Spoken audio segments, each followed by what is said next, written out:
काही दिवसांपूर्वी शरद पवारांनी उपमुख्यमंत्री एकनाथ शिंदे यांची भेट घेतली होती। या भेटीमुळे राजकीय वर्तुळात चर्चेला उधाण आलं होतं। दरम्यान यावर आता अजित पवारांच्या राष्ट्रवादीचे आमदार अनिल पाटील यांनी प्रतिक्रिया दिली आहे। ही भेट अचानक झाली, मात्र शरद पवार एकनाथ शिंदे यांच्याकडे का गेले याबद्दल अनेक शंका आहेत। आघाडीमध्ये बिघाडी झाली म्हणून पवार साहेब गेले का? एनडीएला समर्थन द्यायचं आहे का?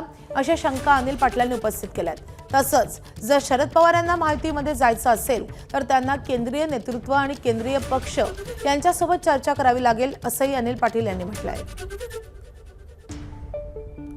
शिंदे साहेबांची जी भेट झाली ती अचानक झालेली। शेवटी पवार साहेबही त्यांच्याकडे का गेले अशा अनेक शंका आहेत। पवार साहेबांनी त्यांच्याकडे जाण्याचं कारण काय, कशामुळे गेले? आघाडीमध्ये बिघाडी झालेली म्हणून त्यांच्यापर्यंत पोहोचले का, किंवा त्यांना एनडीएला समर्थन द्यायचं आहे का?